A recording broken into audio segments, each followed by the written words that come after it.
నమస్తే, నేను మీ సతీష్. అధికారంలోంచి దిగిపోతూ కూడా జగన్మోహన్ రెడ్డి తన కుట్రలను ఆపడం లేదు, తన కుతంత్రాలను ఆపడం లేదు, తన దోపిడీని ఆపడం లేదు.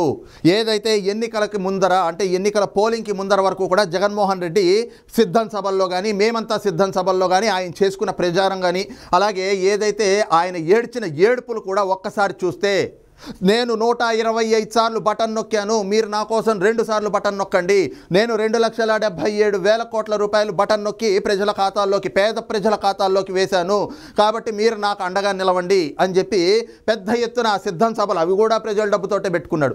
ఆ సభల్లో పెద్ద ఎత్తున ప్రచారం చేసుకున్న జగన్మోహన్ రెడ్డి ఇక ఏదైతే మేమంతా సిద్ధం అంటూ బస్సు యాత్ర నిర్వహిస్తూ ఉన్నాడో, ఆ బస్సు యాత్రలో ఒక ఏడుపు ఏడ్చాడు. ఏమిటి అంటే, నేను ఆల్రెడీ ఆన్గోయింగ్ స్కీమ్స్కి బటన్ నొక్కి పేద ప్రజలకి డబ్బులు పంపిణీ చేద్దామని చూస్తే కూటమి నాయకులు ఈ రోజున ఎన్నికల సంఘం ద్వారా దాన్ని అడ్డుకుంటా ఉన్నారు, పేద ప్రజలకు మంచి చేద్దామని చూస్తూ ఉంటే ఆ మంచి జరగనివ్వడం లేదు అని చెప్పి జగన్మోహన్ రెడ్డి పెద్ద ఏడుపు ఏడ్చాడు.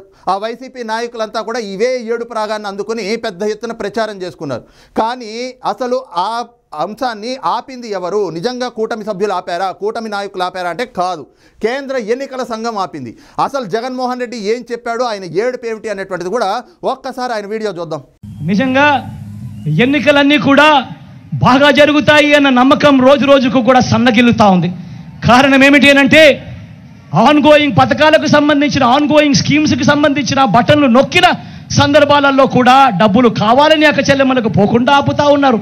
ఇష్టానుసారంగా అధికారులందరినీ కూడా మార్చేస్తూ ఉన్నారు.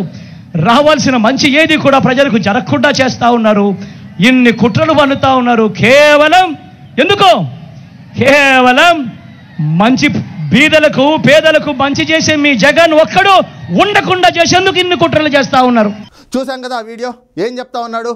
ఈ రోజున ఎన్నికలు సజావుగా జరుగుతాయన్న నమ్మకం సన్నగిల్లుతూ ఉంది. నేను ఆల్రెడీ ఆన్గోయింగ్ స్కీమ్స్కి గతంలోనే బటన్ నొక్కి ఉంటే ఆ డబ్బులు ఇప్పుడు పేద ప్రజలకు అందనీయకుండగా కుట్రలు చేస్తూ ఉన్నారు, ఎన్నికల సంఘాన్ని అడ్డం పెట్టుకుని కుట్రలు పన్నుతా ఉన్నారు అని చెప్పి ఏడుస్తూ ఉన్నాడు. అసలు వాస్తవానికి కేంద్ర ఎన్నికల సంఘం చెప్పింది ఏమిటి? మరి అక్కడ జగన్మోహన్ రెడ్డి ఏడుస్తున్న ఏడుపుకు కారణం ఏమిటి? ఈ రోజున ఆ ఏడుపు తర్వాత జరుగుతున్న చర్చ ఏమిటి? అసలు జగన్మోహన్ రెడ్డి పన్నుతున్నటువంటి పన్నాగాలు ఏమిటి అనేటువంటిది ఎన్నికల సంఘం ఇచ్చినటువంటి ఆదేశాలను ఒక్కసారి పరిశీలించిన తర్వాత క్లుప్తంగా చర్చించుకుందాం. ఇది చూస్తున్నాం కదా, ఇది కేంద్ర ఎన్నికల సంఘం ఇచ్చినటువంటి ఆదేశాలు. ఇది కూడా 9 మే 2024. ఏం చెప్పింది ఇందులో అంటే, I am directed to refer to the inputs received by the commission that Government of Andhra Pradesh has announced release of fund of approximately rupees 14,000 crores under different beneficiaries oriented schemes on the dates noted against them as given below. ఇవే ఆ schemes. Jaganmohan Reddy చెప్పాడు కదా, ఇందాక వీడియోలో మీరు విన్నారు కదా, ongoing స్కీమ్స్కి నేను బటన్ నొక్కితే ఆ డబ్బులు పేద ప్రజల ఖాతాల్లోకి పడనీయకుండా చేస్తున్నారు అని. ఇక్కడ కుట్ర ఏమిటి అంటే, ఆసరా స్కీమ్ 23 జనవరి 2024 ఆ రోజున 6,394 కోట్ల రూపాయలకి బటన్ నొక్కాడు. వైఎస్ఆర్ కళ్యాణమస్తు, వైఎస్ఆర్ షాదీ తోఫా 28 ఫిబ్రవరి 2024లో 78 కోట్లకి బటన్ నొక్కాడు. జగనన్న విద్యా దీవెన 1 మార్చ్ 708 కోట్లకి బటన్ నొక్కాడు. ఫార్మర్ ఇన్పుట్ సబ్సిడీ అంటే రైతు భరోసా 6 మార్చ్ 2024న 1,294 కోట్లకి బటన్ నొక్కాడు. వైఎస్ఆర్ చేయూత 7 మార్చ్ 5,060 కోట్లకి బటన్ నొక్కాడు. వైఎస్ఆర్ ఈబీసీ నేస్తం 14 మార్చ్ 629 కోట్ల రూపాయలకి బటన్ నొక్కాడు. మరి ఈ డేట్లలో బటన్ నొక్కినప్పుడు, 21 జనవరిలో బటన్ నొక్కినప్పుడు 23, 24, 25 ఈ 2 తేదీల్లో ఏదో ఒక తేదీ అంటే 24 గంటల నుంచి 48 గంటల్లో ఎప్పుడో ఒక రోజున డబ్బులు పడాలి కదా, కానీ పడలేదు. అవి ఎప్పుడు వేస్తా అన్నాడు జగన్మోహన్ రెడ్డి? మే 11, 12న వేద్దామని చూశాడు. అలాగే 28 ఫిబ్రవరిన బటన్ నొక్కితే 1 మార్చో లేదా 2 మార్చిలో 24 గంటల నుంచి 48 గంటల్లో పడాలి కదా, అప్పుడు పడలేదు. అలాగే మార్చి 14 వరకు కూడా ఈ డేట్లన్నీ చూస్తే బటన్ నొక్కిన 24 గంటల నుంచి 48 గంటల్లో డబ్బులు వేయొచ్చు కదా, వేయలేదు. ఎందుకు అంటే ఈ డబ్బులన్నీ కూడా అప్పుడే వేసేస్తే ప్రజలు ఆ తీసుకున్నది మర్చిపోతారు.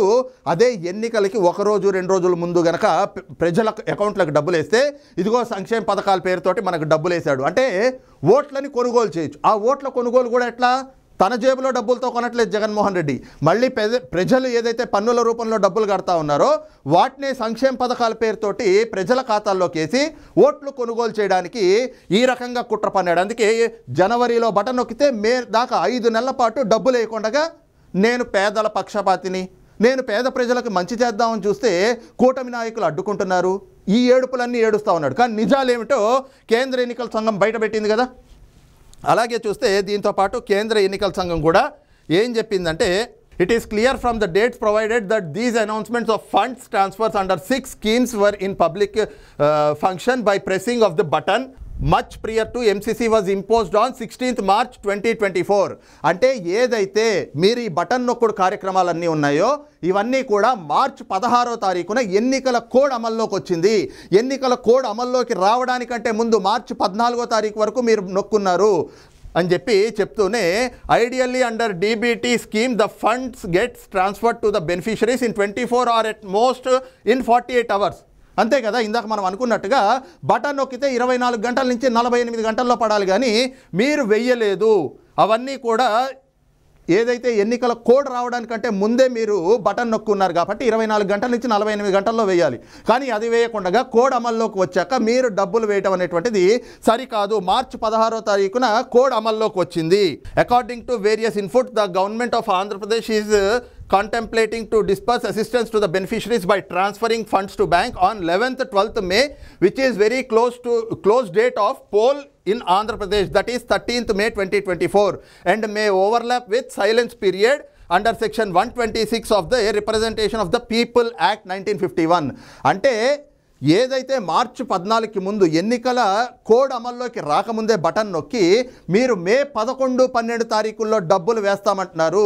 ఇది ఏదైతే సెక్షన్ 126 కింద రిప్రజెంటేషన్ ఆఫ్ పీపుల్ యాక్ట్ 1951 కింద ఇది ఎన్నికల నియమావళికి విరుద్ధం. ఎందుకంటే 48 గంటల ముందు పోలింగ్కి 13వ తారీఖున పోలింగ్ డేట్ కాబట్టి దానికంటే 48 గంటల ముందు ఉండేటువంటి కాలం అంతా కూడా సైలెన్స్ పీరియడ్గా ఉంటుంది.